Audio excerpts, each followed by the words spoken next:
শুরুতে জানিয়ে দেব পশ্চিমাদের করা হুঁশিয়ারি দিল রাশিয়া। জানিয়ে দেব আরও 2 ইসরায়েলি সেনা নিহত, এখন পর্যন্ত নিহতের সংখ্যা 294। এছাড়া রয়েছে রাফায় স্থল অভিযান শুরু করেছে ইসরায়েল।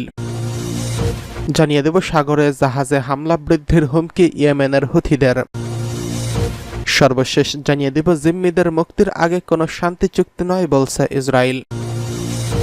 এবার পশ্চিমাদের করা হুঁশিয়ারি বার্তা দিল রাশিয়া।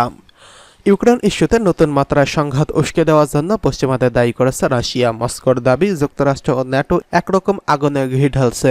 জার্মানি ও যুক্তরাষ্ট্র তাদের অস্ত্র ব্যবহার করে ইউক্রেনকে সেনাবাহিনীকে রাশিয়ার ভূখণ্ডে হামলা চালানোর অনুমতি দিয়েছে, আর এতেই চটেছে পুতিনের দেশ। বার্লিনের এক মুখপাত্র বলেছেন, জার্মানি মনে করেছে যে ইউক্রেনের রাশিয়ার হাত থেকে আত্মরক্ষার অধিকার আছে, বিশেষ করে সীমান্ত পেরিয়ে খার্কিভ অঞ্চলে হওয়া হামলা থেকে নিজেদের রক্ষা করার অধিকার কিয়েভের আছে।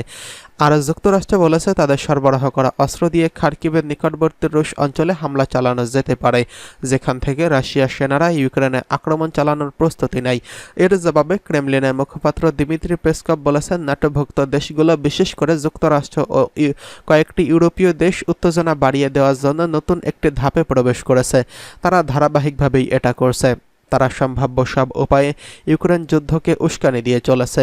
এমন উস্কানি চলতে থাকলে রাশিয়াও পাল্টা ব্যবস্থা নেওয়ার ঘোষণা দিয়ে রেখেছে। এদিকে আরও 2 ইসরায়েলি সেনা নিহত, এ পর্যন্ত মোট নিহতের সংখ্যা ছাড়ালো 294। অবরুদ্ধ গাজা উপত্যকায় বর্বর আগ্রাসন চালাতে গিয়ে ইসরায়েলের আরও 2 সেনা নিহত হয়েছেন। গতকাল বৃহস্পতিবার গাজার উত্তরাঞ্চল ও দক্ষিণাঞ্চলে ফিলিস্তিনি প্রতিরোধ যোদ্ধাদের হামলায় এই 2 সেনা নিহত হয়েছেন।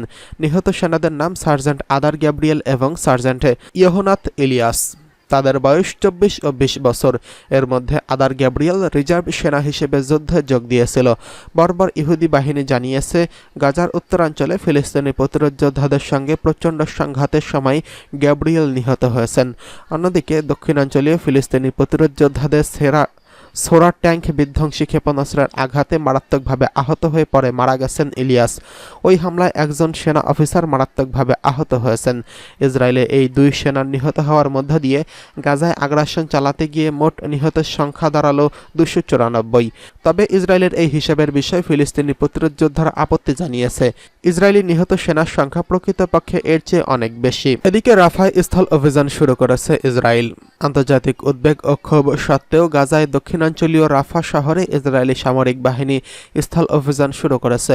শুক্রবার এক বিবৃতিতে ইসরায়েলি প্রতিরক্ষা বাহিনী IDF এই তথ্য নিশ্চিত করেছেন। এই সপ্তাহের শুরুতে প্রথমবারের মতো রাফার কেন্দ্রের ট্যাঙ্ক দেখা যায়। ইসরায়েলি বাহিনী বলছে, মধ্য রাফায় IDF এর সেনারা হামাসের রকেট লঞ্চার সুড়ঙ্গ ও অস্ত্র খুঁজে পেয়েছে। সেনারা ওই এলাকায় হামাসের একটি অস্ত্র সংরক্ষণাগারও গুড়িয়ে দিয়েছে। এর আগে বুধবার ইসরায়েলি সামরিক বাহিনী জানায়, তারা গাজার মিশর সীমান্তে ফিলিস্তিনি অংশের 14 কিলোমিটার বাফার জোন ফিলাডেলফি করিডরের উপর অপারেশনাল নিয়ন্ত্রণ প্রতিষ্ঠা করেছে। ফিলিস্তিনি টেলিযোগাযোগ কোম্পানি জাওয়াল এক বিবৃতিতে জানিয়েছে, চলমান ইসরায়েলি আগ্রাসনের কারণে বৃহস্পতিবার রাফায় সেলফোন সেবা বিঘ্নিত হয়েছে। এদিকে হামাস পরিচালিত স্বাস্থ্য মন্ত্রণালয় বলছে, 7 অক্টোবর থেকে গাজায় ইসরায়েলি হামলায় অন্তত 36,284 জন ফিলিস্তিনি নিহত এবং 82,058 জন আহত হয়েছেন। মন্ত্রণালয় জানিয়েছে, সর্বশেষ 24 ঘন্টায় 60 জন নিহত এবং 280 জন আহত হয়েছেন। এদিকে সাগরের জাহাজে হামলা বৃদ্ধির হুমকি ইয়েমেনের হুথিদের। ইরান সমর্থিত ইয়েমেনের হুথিদের অস্ত্রধারী গোষ্ঠী হুথিরা শুক্রবার লোহিত সাগর ও জাহাজে হামলা বাড়ানোর হুমকি দিয়েছে। যুক্তরাষ্ট্র ও ব্রিটেনের মতো রাতভর বিমান হামলায় ইয়েমেনের 16 জন নিহত হওয়ার ঘটনায় এই হুমকি দিয়েছে। হুথিদের আল মাসিরাহ টেলিভিশনের খবরে বলা হয়েছে, গুরুত্বপূর্ণ বাণিজ্য রুটে বিঘ্ন ঠেকাতেই জানুয়ারিতে যুক্তরাষ্ট্র ও ব্রিটেনের অভিযান শুরুর পর ইয়েমেনে এটি সবচেয়ে প্রাণঘাতী হামলা। ইসরায়েল হামাস যুদ্ধ নিয়ে গাজা উপত্যকায় ফিলিস্তিনিদের সঙ্গে সংহতি প্রকাশ করে নভেম্বর থেকে লোহিত সাগর ও এডেন উপসাগরে জাহাজে ড্রোন ক্ষেপণাস্ত্র হামলা চালিয়ে আসছে হুথিরা। যুক্তরাষ্ট্রের সেন্ট্রাল কমান্ড বা সেন্টকম জানিয়েছে, জাহাজে হামলা চালানোর সক্ষমতা হ্রাস করার জন্য 13টি হুতি স্থাপনা লক্ষ্যবস্তু করা হয়েছে। হুতি কর্মকর্তারা মোহাম্মদ আল বখাতি বলেন, মার্কিন ব্রিটিশ আগ্রাসনে আমাদের সামরিক অভিযান চালিয়ে যাওয়া থেকে বিরত রাখতে পারবে না। উত্তেজনা বৃদ্ধির সঙ্গে উত্তেজনা বৃদ্ধির অঙ্গীকারও ব্যক্ত করেন তিনি। এদিকে জিম্মিদের মুক্তির আগে কোনো চুক্তি হবে না জানিয়েছে ইসরায়েল। হামাসের হাতে আটক জিম্মিদের মুক্তি দিলেই কেবল গাজা ইস্যুতে শান্তি চুক্তি আসার ব্যাপারটি বিবেচনা করবে ইসরায়েল। দেশটির প্রতিরক্ষা বাহিনীর এক কর্মকর্তা রয়টার্সকে এই তথ্য জানিয়েছেন। এর আগে বৃহস্পতিবার 30 মে এক বিবৃতিতে হামাস জানিয়েছে, গাজায় যুদ্ধবিরতি সংক্রান্ত আর কোনো আলোচনায় অংশ নিতে রাজি নয় তারা। তবে ইসরায়েল যদি গাজায় সামরিক অভিযান বন্ধ করে তাহলে সব জিম্মিকে ছেড়ে দেওয়ার পাশাপাশি স্থায়ী শান্তি চুক্তির জন্য প্রস্তুত রয়েছে তারা। বিবৃতিতে হামাস বলছে, গাজায় আমাদের জনগণ পরিবার পরিজনের উপর গণহত্যা চলছে। যারা বেঁচে আছে তারা প্রতিদিন আগ্রাসন, দুর্ভিক্ষ ও দখলদারিত্বের শিকার হচ্ছে। হামাস ও ফিলিস্তিনিদের অন্যান্য নেতৃত্বস্থানীয় বিভিন্ন গোষ্ঠী মনে করেন, এই পরিস্থিতিতে গাজায় যুদ্ধবিরতির আলোচনা হামাসের অংশগ্রহণ সহ সার্বিক অবস্থার কোনো পরিবর্তন ঘটাতে সক্ষম হবে না। আমরা আমাদের মধ্যস্থকারীদের জানিয়ে দিয়েছি, যদি দখলদার বাহিনী আগ্রাসন বন্ধ করে তাহলে গাজা ইস্যুতে একটি শান্তিপূর্ণ চুক্তির জন্য আমরা প্রস্তুত। এই চুক্তিতে জিম্মিদের মুক্তি দেওয়ার বিষয়ে বিস্তৃত সমঝোতা যোগ করে হামাস। হামাসের এই বিবৃতিতে প্রতিক্রিয়ায় ইসরায়েলের অবস্থান স্পষ্ট করেন ওই কর্মকর্তা। তিনি বলেন, সবার আগে জিম্মিদের মুক্তি দিতে হবে, না হয় গাজায় অভিযান থামবে না, কোনো চুক্তিও হবে না।